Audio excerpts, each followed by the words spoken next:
Erokamano nyakwara Mogi kuom medo kete Ramogi TV. En thuolo mano majaber ma wan bende waikore makare mar kelo ni weche manyien mawuok e chuny boma kaachiel gi oko mar Nairobi. To mokwongo wawinjane mago mawamiyo pek. Obila mitudo gi chielo rawera moro gi magina e ng'anyo ma tich ariyo e boma ma Nairobi ochwale doho kokil mare Felix Kiton to were gi burano wira ni buogo ngimane. Rowere maromo 600 mane yudo tiegruok mag tije lwedo e kaunti ma Homa Bay e bwo chenro mar fundi mang'ula osidhnegi kondo. Jopiny ma Migori ojiw mondo many thieth machon ne nyithindo manigi tielo modolore kata club foot.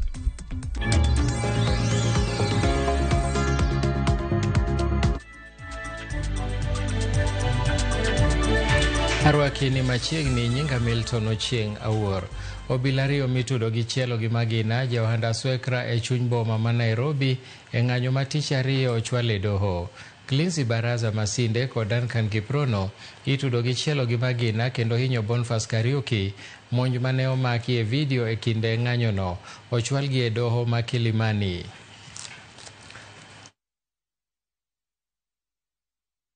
Ende en okil Felix Kiton manyo chung ne obila ariyo mitudo gi chielo gi magina kendo hinyo Johanda Swekra Boniface Mwangi oyango nowere gi burano wirano osebedo koyudo ote mabuogo ngimane kowuok kuom rowere mag Gen Z. Kiton mosebedo kochung ne Masinde Baraza kod nyawadgi Duncan Kiprono ma picha nyomako kachielo gi magina Johanda Swekra e ng'anyo oyango ni giwere gi burano mabende dhi nyime kawuono. Owacho ni oseyudo ote maromo 1,000 mag siem mager kendo mabuogo ngimane komedo ni okawo okang' makamano mar rito ngimane en kaachiel gi familia mare.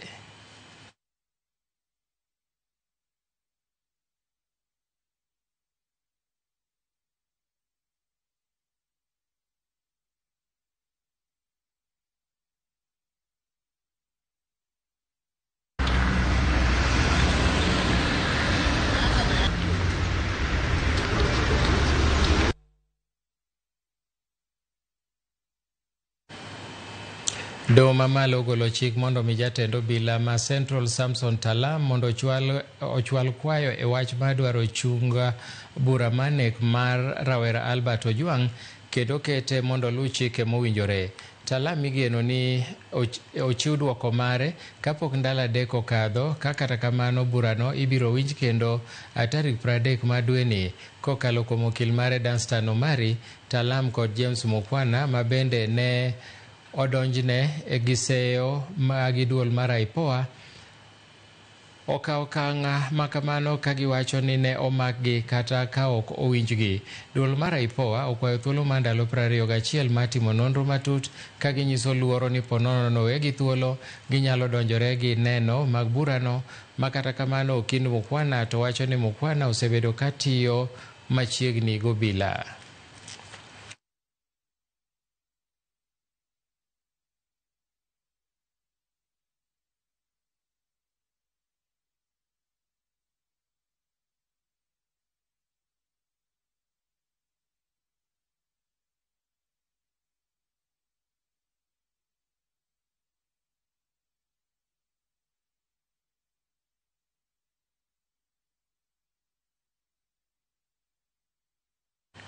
Doho ma Eldoret igeno ni biro chiwo ng'eto kawuono ewi bura momako obila moko ariyo mitudo gi sando kendo nego jago moro e tesend obila ma Mbururu e kaunti ma Kakamega tarik 7 dwe mar 7 2020.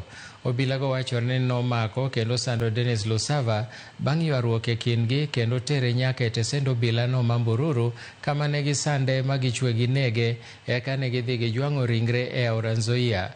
Achijego nomaki bang' ka okwach kich notimo nonro ewi wachno kendo chwalogi e doho kitudogi kod nek.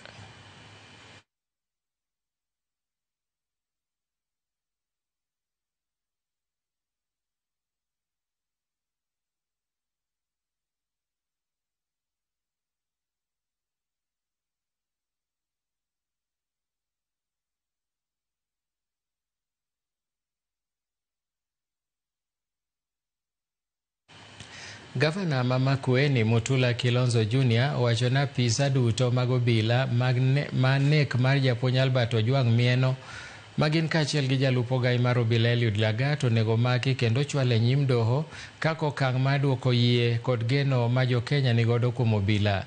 Koloso gi jofwamb weche, Kilonzo nowacho ni en wach malit ni apisa mag obila go pod tiyo mobalo gi chike e kinde ni ma jopiny geno dhi e yiero ma higa 2027.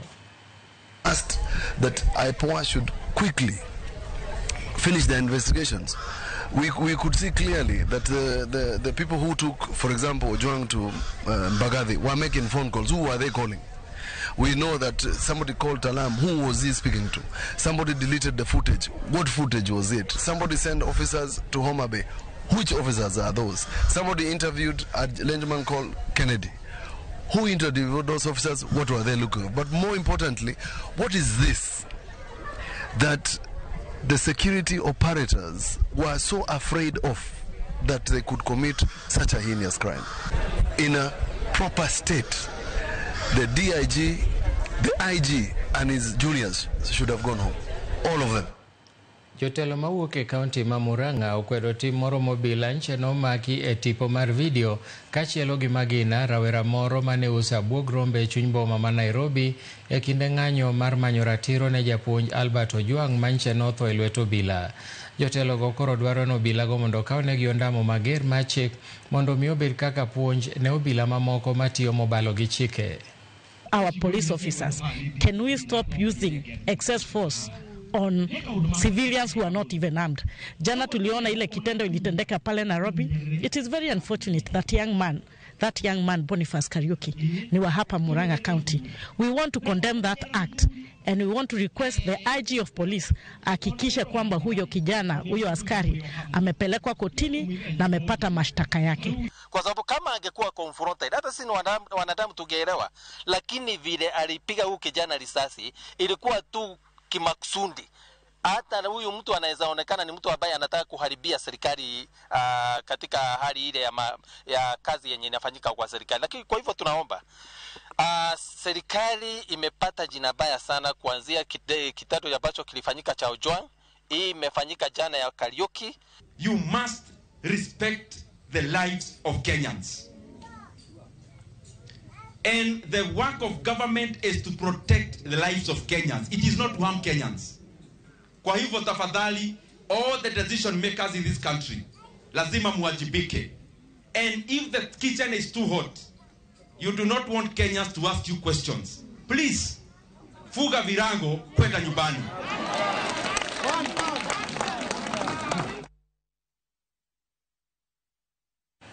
Jatend migao mar thieth Aden Duale koro koni owuok oko mar kedo gi kweth jomibadhi moko ni oyudo ka ogoyo tach e migao mar thieth ma bende osebedo ka rocho chenro mag thieth e pacho ka. Magi nowacho bang' yango ni piny owacho bende osebedo ka lalo kwan 32% mag yedhe mosebedi kiwito bang' kethore e sto e kuonde ma ikanogie. Joja oko nigi ler mathoth kowuok Mombasa. Kaunti ma Mombasa, kuma ne oyuoro e romo mane okelo kanyakla riwruog jolony mag yedhe e pacho ka Pharmaceutical Society of Kenya. Kae ne oyangore ni moko kuom ute thieth osebedo ka ywago nok mag yedhe kaka machielo to piny owacho kano yedhe e sito machwe kethre. Over 40% of patients wakienda hospitali hawapati zile dawa ambazo waliambiwa. They have to go round and buy from outside. Accountability. Over 30% of the instances they will not find a qualified person. So some of the medicines and find will be questioned. That's why our prescribers are prescribing. They are wondering, is this thing going to work or not? If you look at the number of expiries or the quantities of expired medicines, and these are the very essential medicines that are required. A study done by the ministry in 2022-2023, our expiry rate of medicines is 32% against a global best practice of 3 to 5%. That is a hoping cost of almost 90.5 billion. Then we require another 600 million to be able to destroy those medicines. We cannot live like that, especially in these times. Achiel kuom okange ma migao no koni chano keto mar gayo kethruok mag yedhe kendo neno ni gichopo kuonde mowinjore seche makare en tiyo gi lony mar mbui mabiro luwo ndach yedhe go. We are introducing what we call in that system track and trace system in order to eliminate counterfeit and substandard medicines and medical products. real-time drug utilization reviews in order to inform planning and policy. Pharmacists must champion this transition. You are the bridge between the systems, the patient, and the outcome. Never again shall we witness medicine expiring in KEMSA or any of our public health facilities. That I can assure you under my leadership. Ne bende ukoni sani uwuok oko mar kedo gi kweth jomibadhi moseyango ni oweyo tache migaono kendo osebedo ka rocho chenro mathoth motenore kod thieth. Timo lokruok moko kuom bede migaono okoni en achiel kuom okange modhi godo nyime. Waziri, you have made one statement, allow me to be your student, that you want to restore order and public trust in the healthcare system. The only way you are going to do that is how you have begun this journey of working very, very closely with your health workforce. 2 months down the line, and the DG is here, and you can speak to our colleagues in Afia House. We are left with about, I think, 5 to 4% to clear the mafia from Mafia House. We have done changes. We will do serious structural changes. Magi timore seche gima bende kwayo imed chwal ne migaono mondo mi opuodh chik mabiro gayo wach hono yedhe aoyaye. Please sign that into law because it is affecting us. As Mombasa, we are heavily affected, where people are just selling all sorts of products and guys are just going insane on the streets because of uncontrolled substances that are being sold as you know, people sell some of these things as if they're selling sweets in a shop. But now it's in the Senate. Let us conclude it. It's a very progressive, it's a very good bill, and I want to assure you that I will consult both the Senate Health Committee and the National Committee and National Assembly Committee. Kethruok mag yedhe mokane sto kako machielo to jotuo iwago nok mag thieth en achiel kuom gino ma migao mar thieth koni dwa kedo godo e pacho ka. George Aoko, Ramogi TV, Mombasa. Apisa ariyo mag obila mitudo gi chielo gi magina Joanda Swekra e chuny boma ma Nairobi e kinde ng'anyo ma tich ariyo ochwal e doho. Cleansy Baraza Masinde kod Duncan Kiprono itudo gi chielo gi magina kendo inyo Boniface Kariuki monj manomaki e video e kinde mar ng'anyono. Mae kaka ne weche chalo kanochwal gi e doho ma Milimani.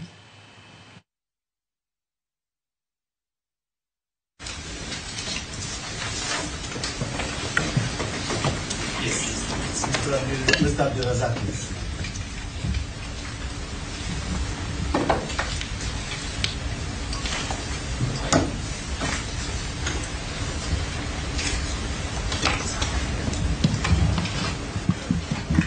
I can confirm that that is the position that we agreed for the terms of the 15 days for the accused to be detained in Capitol Hill Police Station, so that the prosecution can undertake their investigation. Thank you.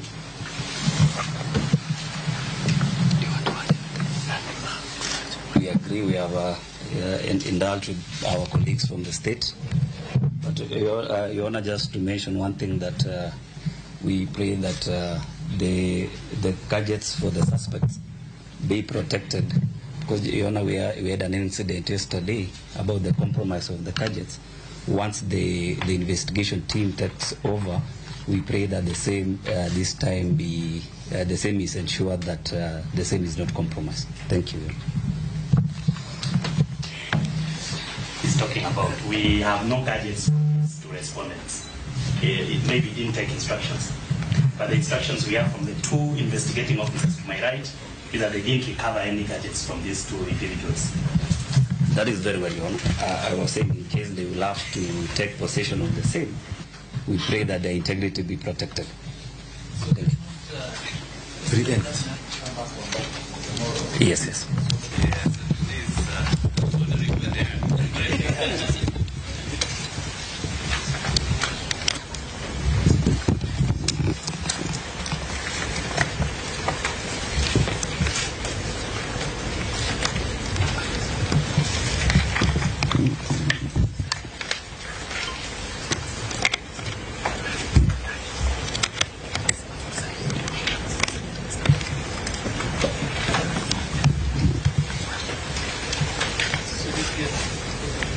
will be remanded. So we adopt a compromise.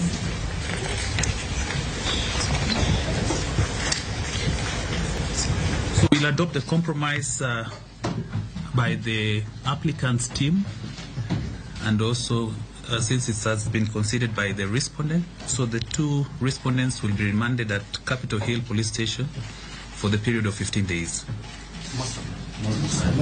So, Mr. Whitty, do your quick math. We mentioned when?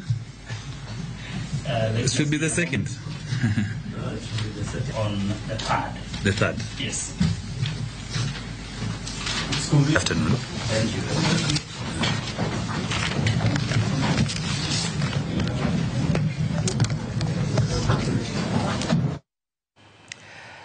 Erokamano ahinya Kwaramogi kuom bedo kodwa e tielo mokwongo mar weche manyien mag migago. Wakawo yweyo mokwongo, to kapok adhi e yweyo aneno ka wan gi ote moko ka. Rapogi Kanyamkago ma Otis Tinga Oganyo, kaeto ng'ato bende wacho noneno wato konyiso nyinge.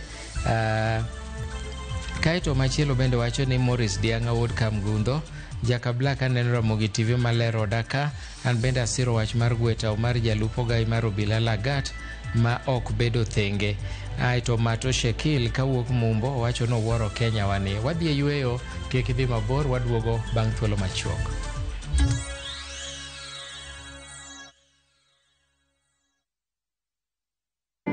Ready for Bali? Ride the waves of Melasti Beach, explore Uluwatu Temple, and enjoy thrilling water sports. Snap Insta-worthy moments in Ubud, Tegenungan Falls, and Wanagiri Hills. Cruise to Nusu Penida Island on a full-day tour. Fast boat and lunch included. Take in volcano views, temple tours, and tropical bliss, all in one trip, starting from 182,000 Kenya shillings per person sharing. Flights, 5 nights, breakfast, tours, and transfers all included. Book now. Call or WhatsApp View Travel on 0703 254 254. View Travel. Dream, explore, discover.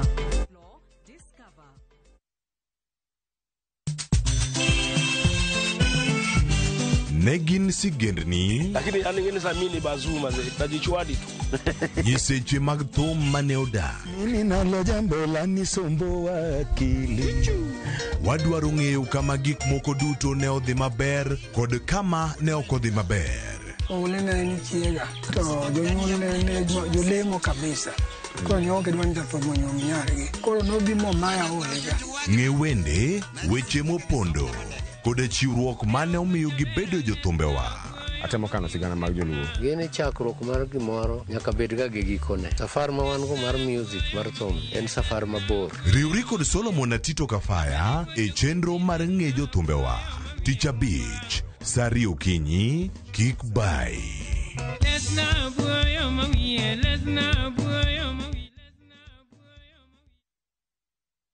Royal Mabati Factory Limited, dukani achiel kende miyude rang'iny mamalo mag goyo itado makare. Yud offers ma wan godo ka ichulo atamalo 40, iyud mwandu molosi chieng'no. Yue mos dala ka wakelo ni nono maonge chudo nyaka e dhot. Gochnwa e 07222 683 883. Tim order kokalo e www.royalmabati.com. Weche kod chike mantie nyakalo.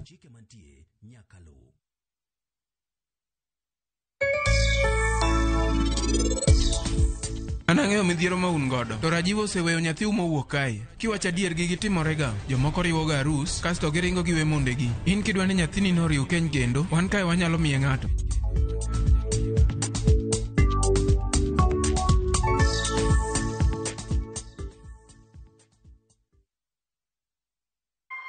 Mana kaka onyoso wuon mo kod ng'wen chwadore lemb kochiel, Onjiri bende en chuny chiemo.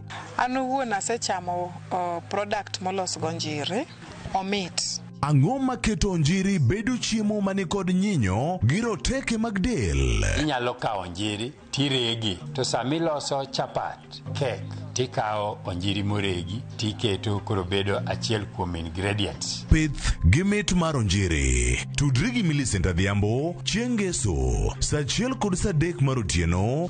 Kik bai.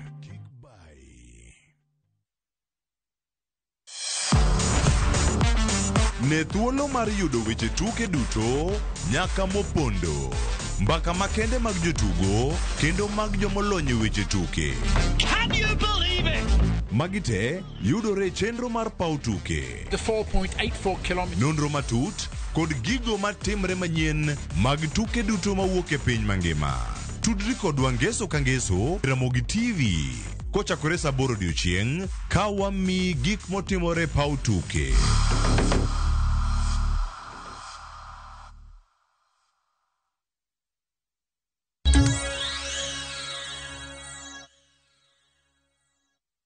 Machiegni kendo Jatend piny William Ruto otelo ne romo mokelo kanyakla jotend migepe ma pachoka. Ruto notelo ne romo no mobagi e karomo ma KCB mantiere kare ne buore Nairobi. E thuolo no okawo okang' mar singo ni nyaka ochop kare gigo manosingo ne jopiny e kinde kampen. Ruto wacho ni moko kuom okenge mosekawo mag bero Kenya nyalo bedo ni kelo pek e thuolo ni, to mak mana ni en kod adiera nobiro chopo lek mare mar bero Kenya nyime. Ourselves, how far have we come in terms of delivering the brick and mortar for development? Policies, programs, projects. Because right now at midterm, it's about delivery, impact, and not planning or even rationalization. We're also asking ourselves, I hope, how far have we come in terms of carrying along the stakeholders that constitute the Kenyan society, members of the public and sectors and the middle class and everybody else in between. I have no intention whatsoever on escaping any of the commitments we made. We intend to keep them because that is how we are going to transform Kenya. That's how we are going to transform this nation. And I am committed 100% to the transformation of this nation. And I want to persuade you as my team, the Government of Kenya team, for us to know that there is no two ways about this. It has to be done because Kenya has to change. Jodak e kaunti ma Kericho nowuok oko karomgi mar golo paro mopogore opogore ewi paro mar chik mageto loko chike mag kedo gi mibadhi kod mag chiwo kum. Romo no mano bagi gi apisas mawuok e apis mar Attorney General magawa more boma ma Kericho en achiel kuom yore moseketi mag choko paro ewi lokruok mowinjore obedi e pen chik ka chike manyien go igeno ni biro temo umo kendo rito jogo mafulo mibadhi e pachoka. Mahali meniuma ni watu wa Kericho tunasema hatutaki public participation. Yet our constitution is very clear. Almost 6 times it mentions public participation. We're here in Kericho County today. We were conducting public participation on 3 bills that the office has developed. This is the Public Participation Bill 2025, the Anti-Corruption Amendment Bill 2025, and the Whistleblower Protection Bill 2025. The reason why we are here to sensitize members of the public and to collect views is, number one, of course, public participation is a constitutional principle. And these are governance bills that will, of course, help how this country is run. Today we're in Kericho, tomorrow we'll be in Narok County. We have our colleagues who are also in Kwale and Mombasa County. And we've also been privileged to be in various counties over this month. Rowere maromo 600 mane yudo tiegruok mag tije lwedo mopogore opogore kuonde tiegruok mag tije lwedo e kaunti ma Homa Bay e bwo chenro mong'ere kaka fundi mang'ula osidhnegi kondo bang' tieko tiegruok. Chenro mar genowa fundi mang'ula ne ochaki higa mokalo gi sirikal kaunti ma Homa Bay komakore gi bengi mar KCB mar miyo rowere ma ok yud thuolo mar donjo e mbalariany kod kuonde tiegruok mamoko yudo lony e tije mag lwedo. Roere maromo 600 manokawe tielo mokwongo mar chenrono notere kuonde tiegruok mag tije lwedo mag kauntino kama gidhi yudo tiegruok nono maonge chudo, chenro manomwonyo siling milion 12. Iyudo tich miloso gi lweti no. Koro ine milokori employer nikech ichako tich matin tichaki kelo jomoko bi mede wiye koro sani ka in plumber kik ibedo dhot many ng'ata ming'eni jaduong' kata mosetimo plumbing nyaka nene mak bade nyise ni jaduong' we ateri tich kata kimiya mana fea kende we ateri adhi ane kaka tich timore nade tiyore mani luongo ni apprenticeship mondo koro gimisomo matin ni imed ng'eye. Skills are so key and skill is for life, and then it is even more important to get skills rather than being or getting gonya when we come like in this place, then people line up for kitu kidogo, but the knowledge you have acquired will serve you for the entire time you will live in this world. Kwan nyithindo minyuolo kod tielo modolore mong'ere gi dho ngere kaka clubfoot medore e kaunti ma Migori. Jolony weche mag thieth ojiwo oganda mondo many thieth ne nyithindo makamago kapod gitindo mondo rienegi tiendegi kaka yor konyogi wuotho makare. Jafwambo marwa George Juma nigi ler mathoth. Wan nyithindo ma inyuolo kod tielo modolore to ahinya ng'ut tielo bende dho ngere kaka clubfoot ni mali kaunti ma Migori. Lipot mogol kod migawo mar thieth e kaunti ma Migori yango ni nyithindo ma inyuolo kod tuoni kata ng'olni maromo kind 6 kod 8 chopo e kuonde thieth e kaunti ma Migori kamanyo thieth e juma ka juma. Maromo 98 mag nyithindo ma inyuolo kod tielo modolore ni kata clubfoot yudo kony ka okalo kuom thieth e osiptal ma giwuoth makare kaka ji mamoko ma onyuol ka onge kod kit ng'olni. Onyuole to wachako sano to wa correct monge surgery. Mak mana momis biro ir daktari makoro biro nwa modeko eminyalo tere surgery. Mano kora wacho ni higa 3 higa 4 nyaka joma dongo ma higa 20 pod inyalo correct through surgery. Gima kelo kit ng'ol minyuolo go nyithindo pok oyangi ka jolony weche mag thieth wacho ni moko wuok kuom jonyuol manonyuol kendo dak kod kit ng'olni kaka laktar mar choke e osiptal maduong' ma Migori Amos Odhiambo lero. Makelo gi ok ong'ere ahinya to moro iwacho ni miyo kata ng'ama dichuo onyalo wuok kuom janyuol nyaka ir nyathi monyuol. Odhiambo ni en kit ng'ol ma inyalo thiedhi ka nyathi pod tin kendo ka owe ma obudho to bedo ng'ol ma nyaka chieng'.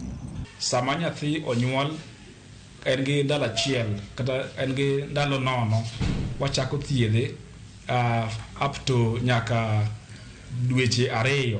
Gombo mondo jonyuol duto ma mochiegni nyuol kata magombo nyuol e osiptal moro amora mondo ka nitie shida moro amora ma jolony matiyo osiptal ofwenyo to yot mondo walose kapok obedo mang'ongo makoro konyo tek. Kata bed ni kit ng'olni mar tielo madolore ma inyuolo go moko kuom nyithindo nyalo thiedhore e osiptal, moko kuom oganda dongo kod kit ng'olni e ngima gi duto nikech rem mar jonyuolgi tero mondo giyud thieth e sama owinjore.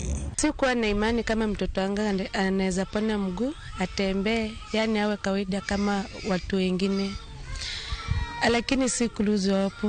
Niliendelea tu kuwa namleta kwa matibabu, kila tarehe naoambiwa namleta. After 3 months mtoto wangu nikapata amepona. Weche mag miriambo ma ifungo kod moko muganda ni kit ng'olni en mana kuong osemiyo moko nyuolo sore mar manyo kony nyithindgi kakoro pod gitindo. Huko pia tukapatana changamoto huko, tunaambiwa nyumbani mtapea mtoto shida yenye hajazaliwa naye, mwachana na mtoto, hiyo ni mpango ya Mungu. Sasa tukakuwa confused. Mtoto akizaliwa akilemaa hivi, pengine awe mtoto msichana ama mtoto mvulana, utapata harakati ambaye sasa amefika kiwango cha kuoa ama kuolewa, atakuwa na changamoto. Wengine watasema ya kwamba pengine yeye ni bado man. The world do deny us. They don't like us. Asko ongo mane nyuol kod kit ng'olni kendo dak kod kit ng'olni bang' rem yudo thieth machon iwago ang'e. Kwa hivyo nililelewa lakini wakati ule haikuwa na mambo ya hospitali ya kuenda kurekebisha vitu kama hivi. Sasa nililelewa tu hivyo nilivyo mpaka saizi. Wa kwanza ni msichana ambaye nilimzaa hivyo. Nilipompeleka hospitalini, kwa bahati mbaya sijui nilipata daktari ambaye pia hakuwa na utaalamu, akanieleza ya kwamba nisishughulikie na mtoto, hiyo ni maumbile ya Mungu. Mbona mimi ninatembea na mbona mimi saizi sasa nataka kutengeneza mguu ya mtoto? Sina maarifa kuzidi Mungu. Sasa mimi pia niliacha. George Juma, Ramogi TV, Migori.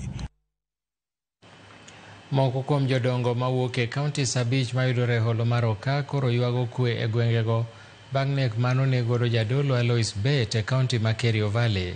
Kotelnegi kod Andrew Chemweno kod Alex Mursi, jodongo go singo maneno ni kwe kod arita oyudore e kinde romo manoyuore gi jodongo mohewo 60 Cheptep e Elgeyo Marakwet. Gidwaro mondo mi sirikal olor sikunde duto ma masirano oyudo.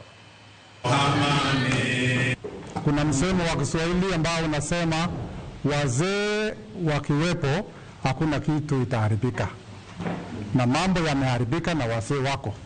Kwa hivyo leo tumeongea na kusema kwamba watoto wetu tunataka kuwa na amani katika North Rift. Kwa hivyo leo tumekubaliana jambo moja, mambo ya amani endelee, na ile shule zote ambazo ziliathiriwa na mambo ya kutokuwa na usalama yote watarudisha kuendelea. Kwa hivyo yote ambayo tuliongea mambo ya amani. Kuna usemo wa Kiswahili nasema asiyesikia la mkuu huvunjika guu. Tunataka serikali wafanye kazi yao kwa yule mwenye aweze kutusikia kama akina mama tukifanya kazi ya amani. Kwa hivyo serikali waendelee na kazi yao tukifanya kazi ya amani, na kama kuna silaha haramu iko mikono ya wachangili, serikali wafanye kazi yao. Lakini kabla serikali kuingilia, sisi wazee tunamwambia hawa watu ambao wako na silaha hiyo ambayo ni haramu, toa kwa serikali, toa kwa serikali, toa kwa serikali. Usingoje serikali kuja kutoa kwako, toa. Mwishowe serikali atakiwa kazi yake. Jalupo moro ma jegni 34 sani dhi nyime gi yudo thieth osiptal ma kaunti ma Homa Bay bang' yudo hinyruok maricho e lwet obila mowacho ni nyocha nosande tesend obila maringiti e kar chung' od bura ma Suba North. Kaka jafwambo marwa Ali Abich lero, jagono nomaki e wi gwandruok manobede kinde kod Jalibamba. Gabriel Mweta ma en jalupe chulo ringiti ka chud bura ma Suba North sani koro rem sase osiptal ma Homa Bay kama ne otere kaluwore gi hinyruok maricho manoyudo e dende e lwet obila tesend obila maringiti kama ne osande kichwade gi boka kod waya mar stima e sel manitie tesend obila maringiti ngeso mokalo. Gabriel wacho ni chwanyruok ne obede kinde kod miyo moro ma jirande chulo ringiti, gino manomiyo miyo no dhi ogolo ripot tesend obila maringiti ka okoni mano gi sano obila ne ome lep bang' yudo teko mar asoya ma okoni miyo no ne omiyo obila go. Chwanyore gi jirani matin ema nodhi ogolo pesa ka polisi inge 2,500 ma ka gibiro gi oma nyaka ot ma nyaka jirende manentie okwaro polisi gi kijana onge makosa mora mora ema na gimaka gitere ka polisi gigoya banka giseneno gihinya gimoro saa 3 gokinyi giroro na ka polisi nyaka gotieno gimoro saa 1 kana gidwa gola oko mondo ng'ata kikofweny gimotimore kichane gihinya marach ma noko gidwa ng'ata ong'e gino. Gabriel masane ni koda dhonde maricho e dende kendo konyal wuotho kata bedo piny, wacho ni obilago bang' make ne otiyo lweta gi opengo kendo soa sel no e sel kanyo ne otwe gi tol kendo chako chwade gi boka kod waya mane gitiyogo kendo piny bende ne gidhanjo kod wuor ka okoni bang' obilago fwenyo ne gisehinye ne gigolo mabuse moko ma bende ne nitie sel no mondo mi wachno kik fwenyre. Gigoya pingo gi ng'awa malo gichako chwada gi boka machal gi chuma gi mbele koni ni gi chuma kochwadi kono opo mana kuonde moko gigoya gi chuma no banka giseneno gihinya mana giloro no iye kanyo nyaka gotieno ni moto ng'ata mani iye kanyo kiko fwenyo joma ne iye kanyo nogol madong kenda kanyo ka gisehinya e osies ma kanyo gi jo assistance mag ariyo. Achiel kuom gi ang'e nyinge luong ni Victor. Jalupo nowacho ni jolupo wetegi mane obedo gele ema nodhi orese ma otere osiptal ka sani koro bandho ratiche ka familia mare bende koro winjo matek. Polisi go mondo okawnegi hatua kicha onge ng'ata manya konya gi sani nyaka familia nokwamo. An ofana onge baba onge mama wa onge kaka nya konyore onge kata kaka nya wuok osiptal sani akwamo. Onge gimoro manya dhi mbele kichane ma familia na ng'iya.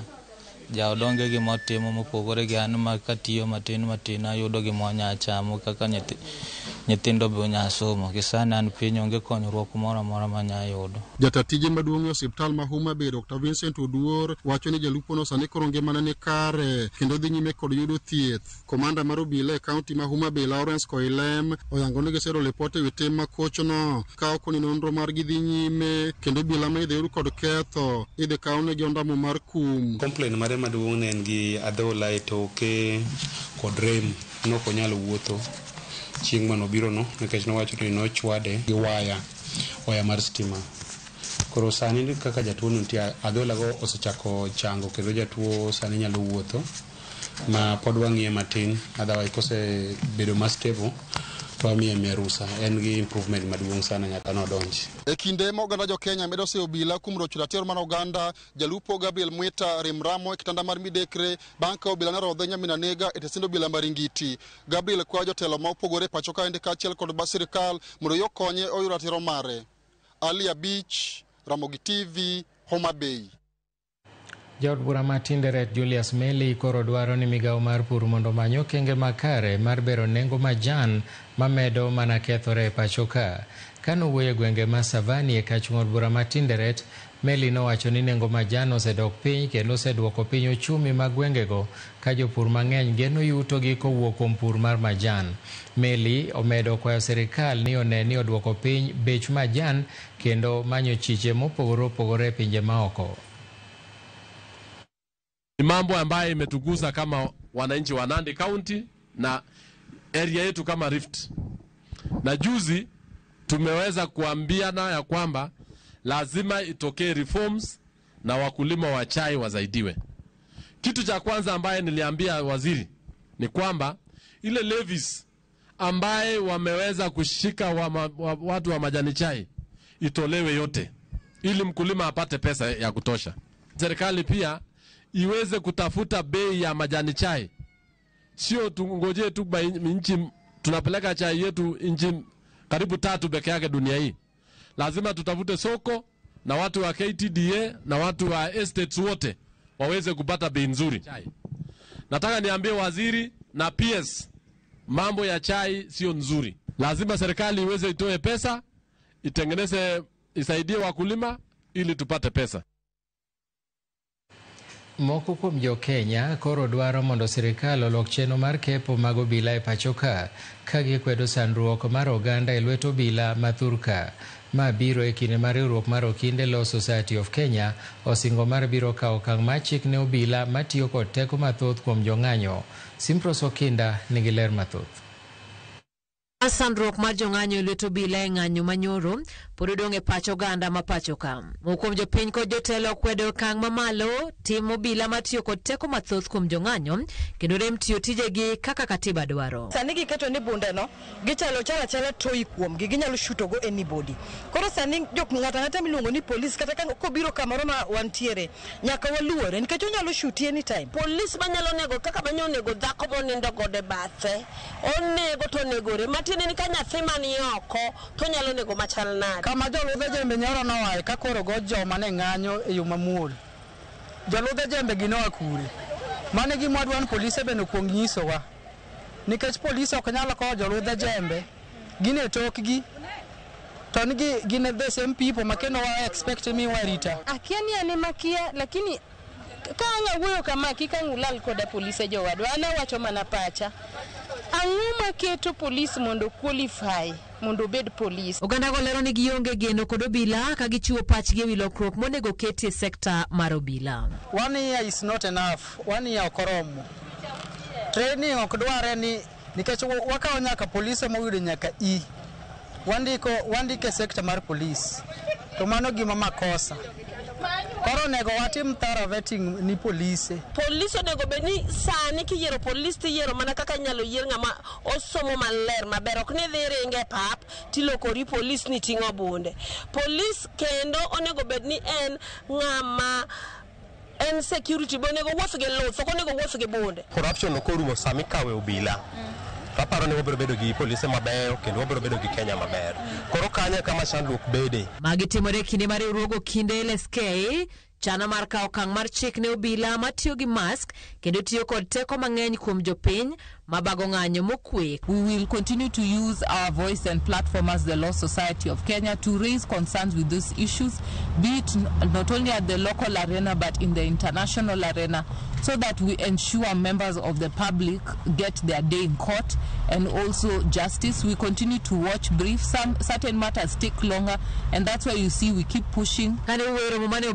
Gimani boma Nairobi, jatend LSK Faith Odhiambo oseyo obila kuom chielo gi magina, joma ne ng'anyo moting'o jausabuog rombe mane obila omonjo kendo chielo gi magina. This is an anarchy, an act of impunity that goons can be deployed as a tool for repression against people expressing their democratic and constitutional rights.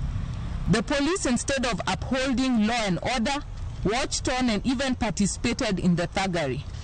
We have seen images of police officers looting and making away with laptops from shops broken in by the goons. Sadly, those whom the people of Kenya have entrusted to protect their lives and property are at the heart of undermining the safety and security of Kenyans. Odhiambo Manyoro tendo obila nolero ni duol mar IPOA osechako nonro ewi obila manyoro chielo kod magina jausabuog rombe no e chuny boma ma Nairobi. Simfros Okinda, Ramogi TV.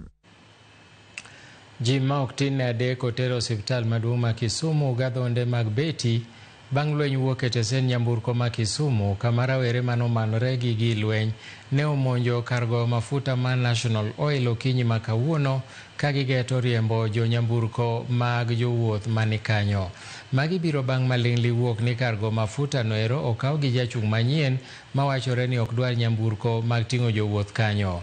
Ne ochuno obila magayo jong'anyo mondo mi odonjre mar pogo kweth ariyogo ka gineno ni chenro mag wuoth pod kod donjo mag nyamburko okorochore e chuny boma ma Kisumu.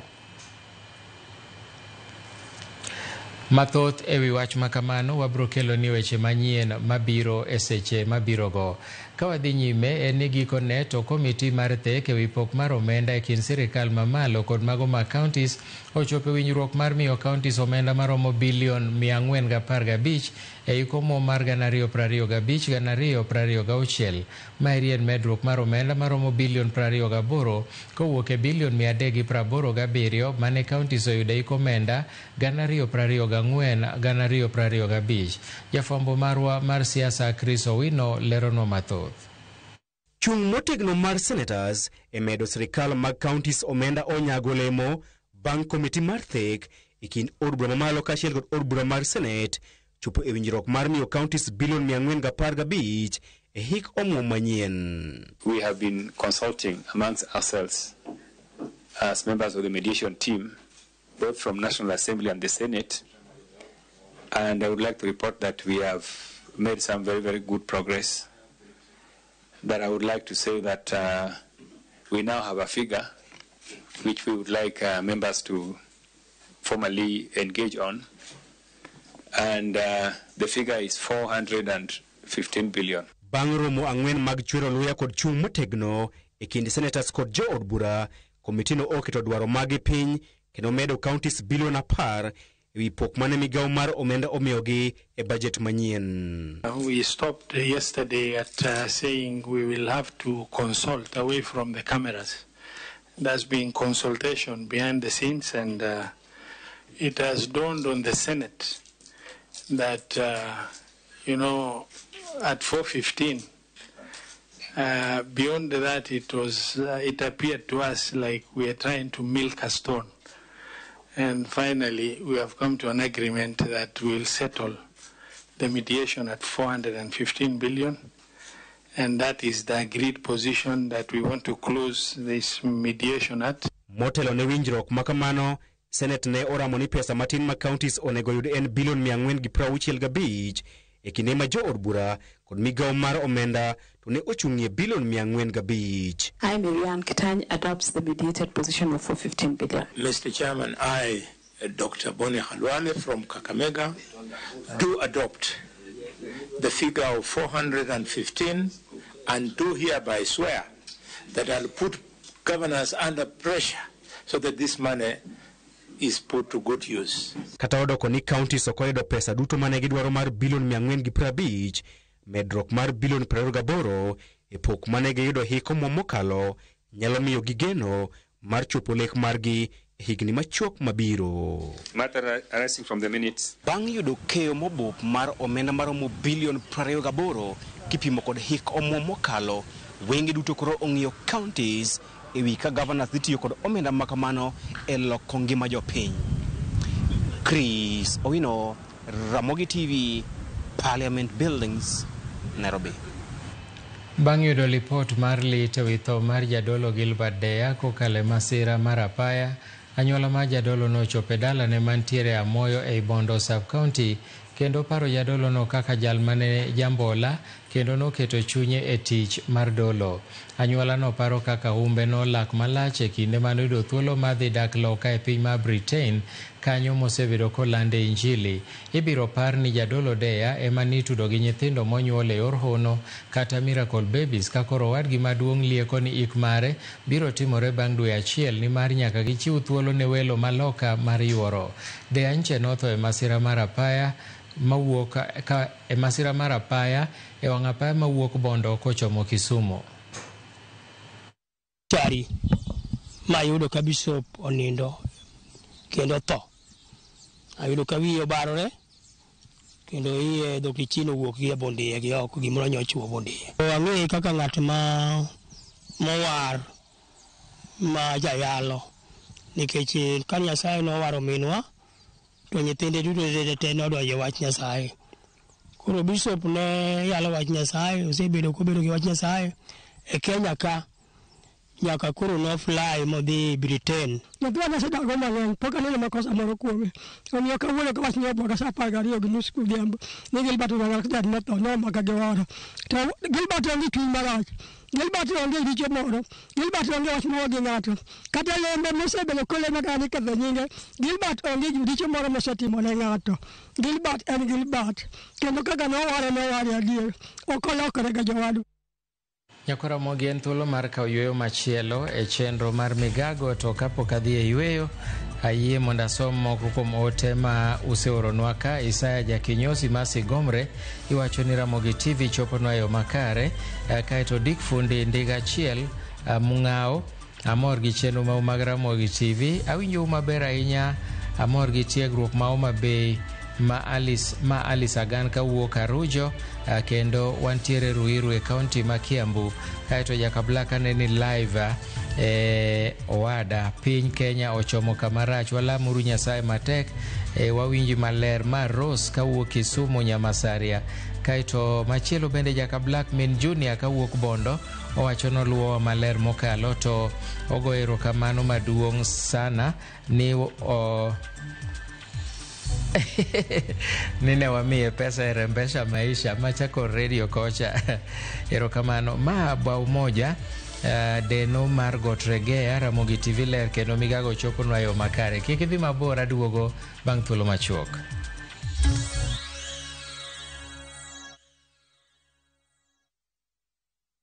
Who do you trust with your precious ones? Who do you trust to drop your kids to and from school?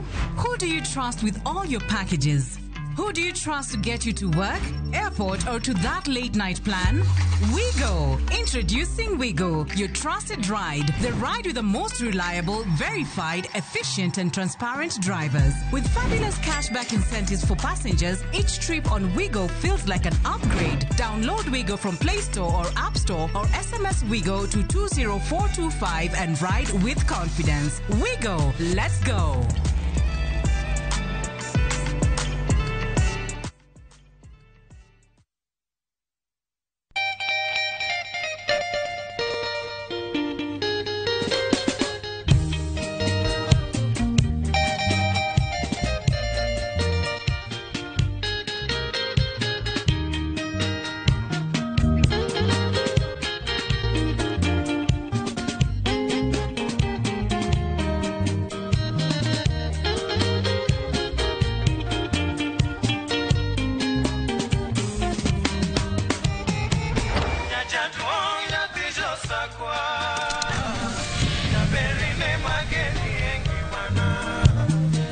Radio Ramogi, Cartoon Jaluo. Radio Ramogi.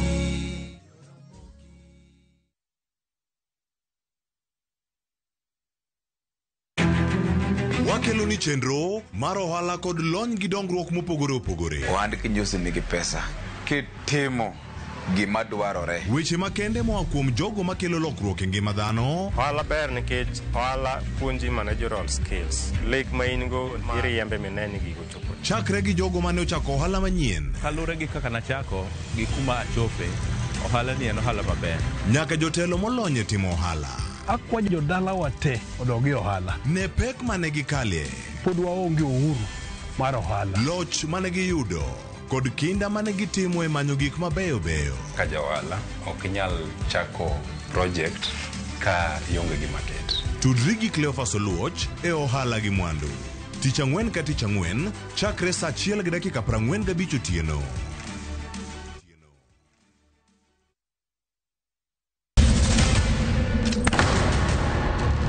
Teka unusiye gi wachno. To ano ka bibet ka ikinyuome. To kata arus mare ano ka bibiro.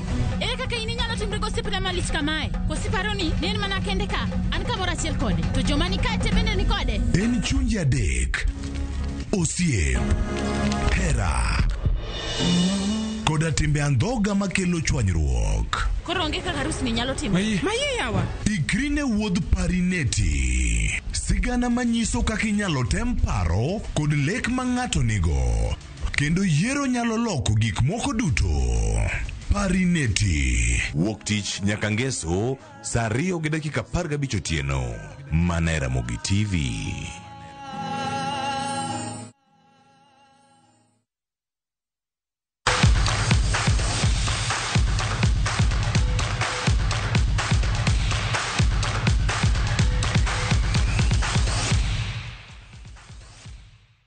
Eweche mag tuke ni tim mar adhula mar